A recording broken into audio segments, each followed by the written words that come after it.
Hello, I'm Sujoy, and we're here to talk about the Dota PIT Minor that finished over the weekend and the grand final between NIP and EHOME. At stake, a place in the major. That's a Disneyland Paris Major, so very important game here. Now, neither team had an easy road to the final. NIP had an awful time in the group stages.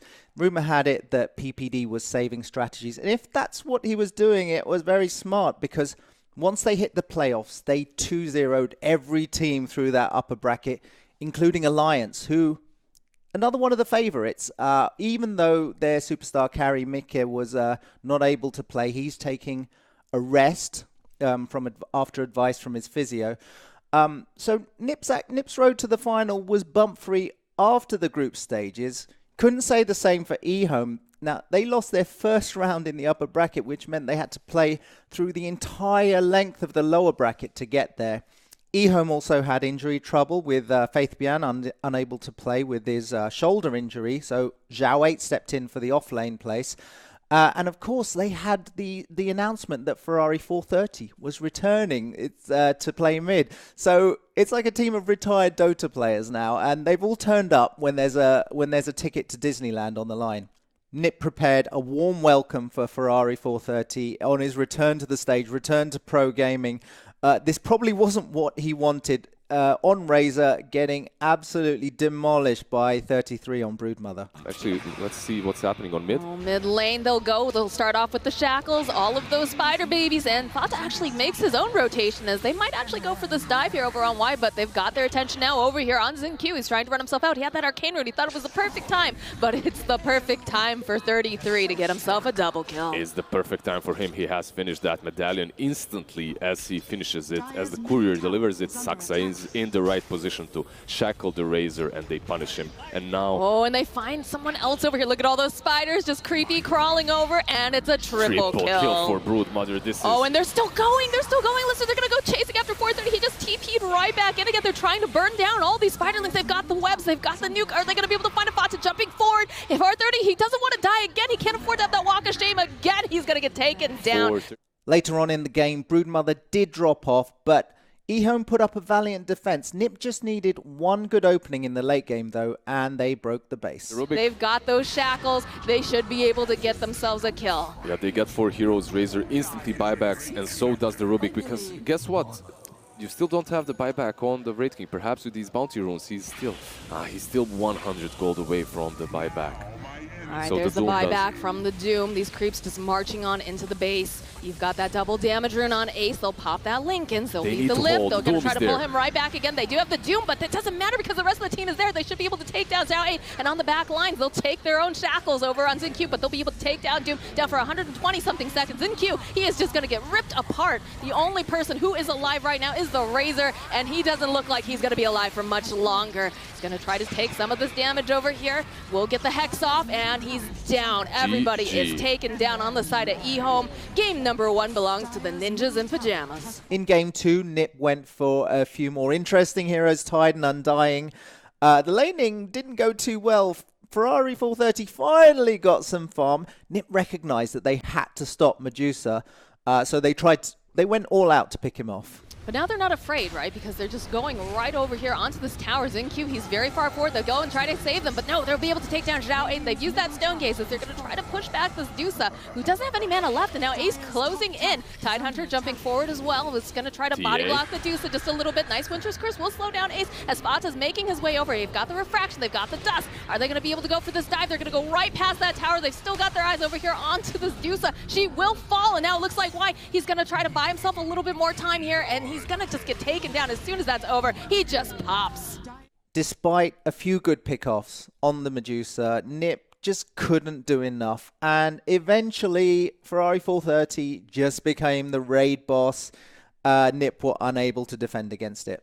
She's just a raid boss as she turns right back around, keeps firing everywhere as they're able to eventually chase down Saksa on the back line. They're not leaving the space anytime soon. Fata, he's trying everything. He's got the refraction up, he's got the BKB up, but he can't run himself away. They're just going to be able to chase them down the entire time. That break coming through, they'll get the kill over onto TA. Will they be able to find the kill onto Ace? He's trying to run himself out. He's not going to be able to. They get the bash over here onto the Tidehunter. 33. He's trying to get himself in the base. He can't do it. They're going to lose. They have no buybacks. They have no buyback. It is going to be good game coming out PPD calls it. Ninjas in Pyjamas. For game 3, EHOME decided to pick Sniper for Ferrari 430. Another tricky one for the returning pro player. He had Zhao 8 on Omni Knight to help protect him. But really what happened was every time he got picked off, EHOME just seemed defenseless, and Nip just pushed the advantage and ended the game. Again, this Will-O-Wisp is still holding everybody down into place. 33, he's trying to just get as much damage. In comes Fata as well. Saksa sitting so very, very low. Medusa buys back. She's coming right back in again. And look at this damage as she's just dishing it out. We'll turn around. 33, he's sitting so low. He's getting chased down by this Omni Knight, but they'll be able to go get the Hex off, and they'll turn it around. They've got the shackles. We'll be able to hold him down. Are they going to be able to get this kill? It's looking really good right now. And the Dagon right to the face. Again, we get another buyback. That Echo Slap coming out from Shin-Q. It's beautiful. They'll follow it up, though, with that Stone Gaze, and now he's got to run himself out. They didn't have enough damage to take down everyone. 33 just zoning everybody back. Fata also pushing through here. Omni Knight, he just got back. He can't get taken down. He is dead. He is out of here. In game 4, EHOME had a very strong Nyx and Razor, who were both pretty hard to kill, and Ace on Terrorblade just couldn't get online quick enough to do anything. EHOME's push eventually broke the base and won the game. All the time we're talking about this Nyx and how strong he is, but look at this Razor. He has SNY, Satanic, Atos. Like, he hits just as hard. Like, and look at them, they're just going right on in. There's no Terrorblade to worry about. There's no Bat Rider. And there's the lift, there's the Atos. The lift, throw back right there. They've got that link up. The silence is going to get used, but it doesn't matter. They're going to be able to just burn down Saksa. That Razor now has plus 239 damage. He's hitting like a truck. Exactly, and he's going to take these Raxes and perhaps even the bottom ones. Already, you can see Zhao 8. He's moved down. He's going to be tanking up this tower as EHOME just keeps demolishing buildings here in the Radiant space. This took us to a dramatic Game 5 decider. This was an epic, epic game. This time Nip picked Drow Ranger, another glass cannon for Ace, with PPD on Undying backing him up in the off lane. That made for a very interesting laning phase with EHOME knowing they had to be aggressive, but PPD just pushing it enough to bait them into bad fights. Again, another rotation coming out. They're going to try to take down this Undying. He's very, very tanky, though. Ace already running himself away. I'm not sure if they're going to be able to get that kill, but they might be able to find the kill on the Undying. Again, they've got a lot of damage. He's got the heal, though. He's ticking down, though, to this Malice. He's still got all that strength. They are just trying everything to take down this Undying, and they cannot do it. They're chasing him so far underneath this tower. The TP rotation coming out from the Lion. They'll be able to slow down. They drop the Tombstone. They're going to try to take down Y, and they've got so much damage. They'll get the first blood by taking down Y. Can they find the kill over here onto the Spectre? She's going to try to TP herself out. They have that inner fire, but they don't have anything to cancel the TP. Fata, he tried. He used the inner fire to get her closer to the line, but it just didn't work out in the end, and the Spectre does survive. Despite a really good start by Nip, they still had trouble breaking the base, and every time they tried, EHOME were there to punish it. Oh, they're just going to go ham at it. Just waiting for Fata to find that opening. We'll get a steal off. Mounts is going to get completed here. Life break gets picked up.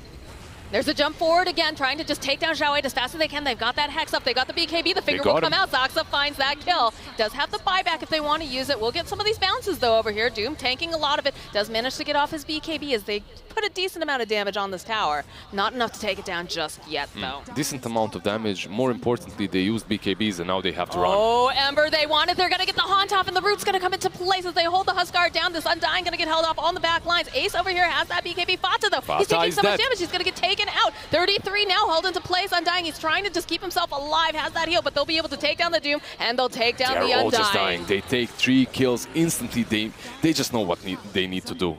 Now, despite Nip having a lot of control and great initiation with Doom and Huskar, eventually EHOME, well, they held on, and eventually they had enough in the tank to make their own base push. Xingqiu on Rubik was particularly impressive all over the map. As we see Rubik traveling back in. They don't have the Haunt, though, on the Spectre. Do they have the Orb? They don't. He's going to pop the Lincolns again. Inner fire coming out. The Hex is going to get used. They get that Gust off. Still move themselves away. That Hex coming out over onto Fata. He's going to try to run himself out. They get so much damage out, but he's got his own BKB. He's up and kicking. Going to just go and eat up that cheese. Turn her around. This Witch Doctor ulti is doing damage, but they need to follow it up with more. Those Searing Chains, though, over on the back end will be able to hold them into place. And they're finding Drow Ranger. She's in for so much trouble. Are they going to be able to take him down? Nice. He's got that BKB. He's trying to run himself out. That's a big finger that gets used as the rest of the side of Ninjas in Pyjamas, they repel them back. Although there's the finger coming out from Xingqiu. He finds the kill on Ace. This epic game was back and forth. It was anybody's game, but one unlucky pick-off of Xingqiu meant that NiP had a 5-on-4 situation. They decided to go for it. They went all or nothing for the Ancient. They want to finish this up. They know that Xingqiu doesn't have that buyback. And just like that, look at Fata, just chips away, takes down one tower. Just look at that damage. You can't wait for long. It's going to be the Haunt. They're going to try to jump in over on the back and try to take down Ace. They've got that BKB. They've got the Doom, though. They've got the Refresher. Now Spectre having to run herself out. Never end. He's just taking down so fast. Are they going to be able to get this kill? Fata will actually fall, though. And they're going to keep pushing out this Witch Doctor. He's doing work over on the back end. Peter Pan, going to get taken down. But they'll find the kill over onto Xiao using that finger. Doom, he's still alive and kicking. He's going to get the kill at 430. There's going to be the buyback coming out from Ember. He wants to push him off the base. Is he going to be able to do it fast enough? He will be able to take down the Doom. And they're going right back and they get the throne, though. Is this going to be it? Is this going to be it? Ninjas in Pyjamas game? It is! And just like that, Ninjas in Pyjamas, they are going to Paris. GG, well played. GG. Gets called by Y as he understands it. NIP, they're the winners. So NiP take the win, and they also take the final ticket to the Disneyland Paris Major. They'll be playing with lots of DPC points on stake, maybe a chance to qualify for TI9. They've been drawn in Group B against Secret, Chaos, and Team Empire. So not an easy group. And if PPD wants to prove he's back at the top of Dota, that's the group to do it in. We wish them luck, and we can't wait to see the games.